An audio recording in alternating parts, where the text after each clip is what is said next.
Hello everyone. जैसा कि हम सभी को पता है कि माननीय प्रधानमंत्री पिछले सप्ताह जर्मनी, डेनमार्क तथा फ्रांस की यात्रा पर थे। इस यात्रा के दौरान भारतीय प्रधानमंत्री जर्मनी के बाद डेनमार्क गए, डेनमार्क के बाद फ्रांस की यात्रा पर गए। लास्ट उनकी यात्रा थी। यदि उस देश की बात करते हैं, यूरोपियन कंट्री की बात करते हैं, तो यूरोपीय कंट्री में माननीय प्रधानमंत्री जी का फ्रांस की लास्ट यात्रा हुई और फ्रांस के बाद उन्होंने पुनः भारत यानी अपने स्वदेश लौट आए हैं। इसमें हम देखेंगे कि भारत नॉर्डिक शिखर सम्मेलन हुआ था। ये शिखर सम्मेलन क्यों हुआ? यह शिखर सम्मेलन करने के पीछे क्या रीजन है, क्या उद्देश्य हैं, और यह अभी तक कितने शिखर सम्मेलन हो चुके हैं? नॉर्डिक देश कौन कौन से हैं? नॉर्डिक देश क्यों कहा जाता है? और सबसे बड़ी महत्वपूर्ण बात ये हो जाती है कि भारत ऐसे एक डेवलपिंग कंट्री, डेवलपिंग इकानमी को नॉर्डिक जो कंट्रीज़ हैं, ये सारे कंट्रीज़ से भारत को इससे क्या आखिर फ़ायदा हो सकता है? ये सारी चीज़ों पर आज ब्रीफ में, शॉर्ट में माननीय प्रधानमंत्री जी की यात्रा तथा इस शिखर सम्मेलन में क्या क्या बातें हुई, ये सारी चीज़ों को हम देखने की कोशिश करते हैं।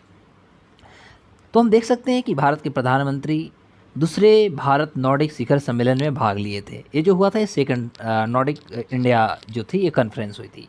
और इस शिखर सम्मेलन डेनमार्क की राजधानी कोपेनहेगन में इसको आयोजित किया गया था और इसी में माननीय प्रधानमंत्री जी गए भी थे। चूँकि हमें ये देखना होगा कि नॉर्डिक देश कौन कौन से हैं। तो नॉर्डिक देश में देखा जाए तो नॉर्डिक देश उत्तरी यूरोप और उत्तरी अटलांटिक में एक एक भौगोलिक तथा सांस्कृतिक क्षेत्र है। तो आपसे एग्ज़ाम में पूछा जा सकता है कि नॉर्डिक देश किस क्षेत्र में पाए जाते हैं या किस लिए फेमस हैं। तो बोल सकते हैं इसको कि उत्तरी यूरोप तथा उत्तरी अटलांटिक में एक भौगोलिक और सांस्कृतिक क्षेत्र के लिए महत्वपूर्ण होता है। नॉर्डिक देश में जैसे हमारा डेनमार्क आ जाता है, फिनलैंड आ जाती है, आइसलैंड आ जाता है, नॉर्वे, स्वीडन, फरो आइलैंड जिसको डेनमार्क राज्य के भीतर एक स्वायत्त द्वीप समूह के रूप में इसको शामिल किया गया है। तो चूँकि ये सारे नॉर्डिक देश हैं, हम देख सकते हैं कि नॉर्डिक देशों ने जो है यूएनएससी जो यूनाइटेड नेशन सिक्योरिटी काउंसिल होता है, उसमें भारत की अस्थायी सदस्यता के लिए उन्होंने कहा कि हम समर्थन आपको करेंगे। और समर्थन करने के लिए उन्होंने ये बात को फिर दोबारा नॉर्डिक कंट्री ने बात कही।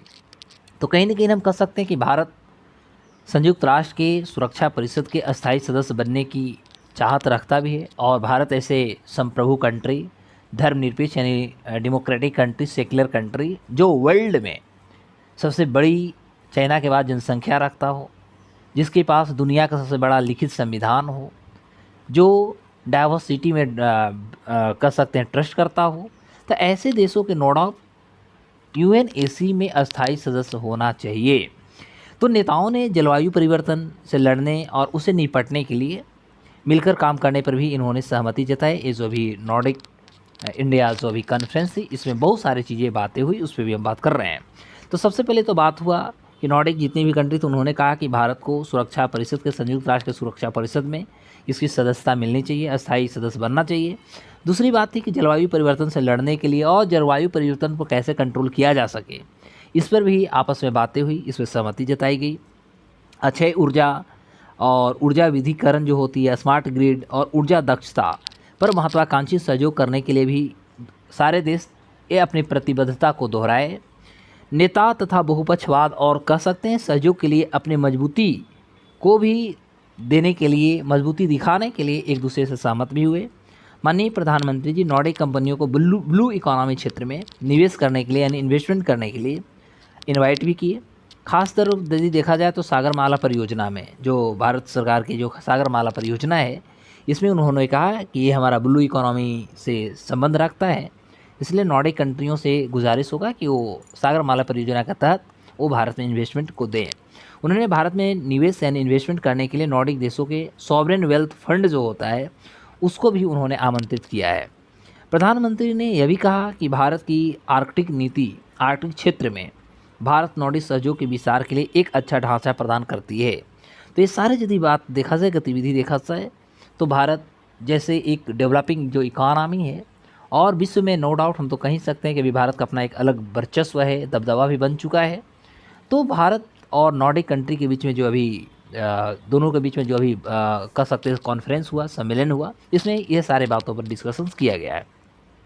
अब इसमें प्रश्न होता है कि पहला भारत नॉर्डिक शिखर सम्मेलन कब हुआ। दिस इज द क्वेश्चन कि सबसे पहली बार भारत नॉर्डिक शिखर सम्मेलन कब हुआ। तो पहला भारत और नॉर्डिक शिखर सम्मेलन जो हुआ था ये 2018 में हुई थी, स्टॉकहोम जो स्वीडन में आयोजित किया गया था।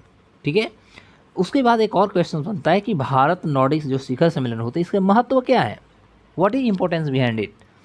तो अमेरिका के अलावा भारत एकमात्र अन्य देश ऐसा है जिसके साथ नॉर्डिक देशों का शिखर सम्मेलन या शिखर स्तरीय जुड़ाव भी जुड़ा हुआ है। तो यह कहीं ना कहीं ये अपने कह सकते हैं जो हमारी अंतर्राष्ट्रीय स्तर पर जो एक छवि होती है, पहचान होती है, इसमें सामरिक जो महत्व की बातें होती हैं, सामरिक जो हेल्प होता है, उसमें इसका एक बहुत बड़ा महत्व हो सकता है। भारत और नॉर्डिक देशों के बीच में कितने व्यापार होते हैं, तो आपको ये पता होना चाहिए कि 2020 के जो हमारा इकोनॉमी था, इसमें नॉर्डिक देशों के साथ भारत की जो टोटल जो ट्रेड हुआ है यह 5 बिलियन से भी अधिक का ट्रेड हुआ है। तो भारत ऐसे राष्ट्र के लिए ये बहुत ज़रूरी है। ओके, तो ओवरऑल देखा जाए तो अभी हमने देखा कि भारत और नॉर्डिक कंट्री के बीच में ये शिखर सम्मेलन जो हुए ये क्यों महत्वपूर्ण है, इसमें क्या क्या बातें हुई।